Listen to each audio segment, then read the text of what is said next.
နက်ဆိုင်တောင်သူဦးကြီးတွေအတွက်ဒီကောင်းမျှဝေချင်တာကတော့နက်ဆိုင်ပြိုးတဲ့အချိန်မှာတောင်သူဦးကြီးတွေကြုံတွေ့ရလိမ့်ရှိတဲ့နှံရုံမဲယောဂကြောင့်ပဲဖြစ်ပါတယ်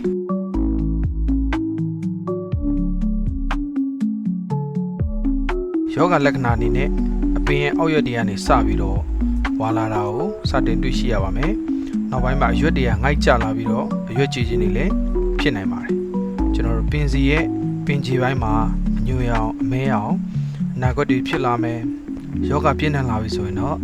အနာဂတ်တ िश ူးသားတွေဟာညှို့မဲပြီးတော့နာကျိုင်းနေဖြစ်လာပါမယ်ဒီအမဲရောင်ယောဂကွက်တွေဟာပင်စီအပေါ်ပိုင်းထိပါကုဆက်ပြည့်နှက်လာတတ်ပါတယ်ယောဂရပင်စီရဲ့အခောက်တွေဟာဖွာလန်းလာမယ်ပြီးတော့ကျွန်တော်တို့ယောဂရတ िश ူးတွေပေါ်မှာအမဲရောင်ဖူးလေးတွေဖြစ်ပေါ်လာပါမယ်နှမ်းမင်းရဲ့ခြေမိုင်းဟာလုံးဝမဲနဲ့သွားပြီးတော့အပင်ပေါ်ပိုင်းမှာလည်းဝါရောင်ပြောင်းကညှို့စပြုလာတာကိုတွေ့ရပါမယ်ပြီးတော့ကျွန်တော်တို့ယောဂရနှမ်းရိုးထချမ်းခွဲကြည့်ပါကမှုမြင်စုတွေနဲ့မဲရောင်မို့စပိုစကရူရှာလို့ခေါ်တဲ့မို့စပိုလေးများကိုတွေ့ရနိုင်ပါတယ်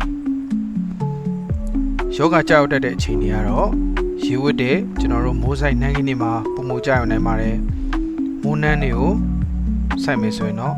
ဇွန်ဇူလိုင်ဩဂတ်လတွေမှာနှမ်းရုံမဲယောဂကြာရမှုများတာကိုတွေ့ရတတ်ပါတယ်။ဆောင်းနှမ်းမှာတော့အောက်တိုဘာနိုဝင်ဘာနဲ့ဒီဇင်ဘာလများမှာကြာရလိရှိပါတယ်။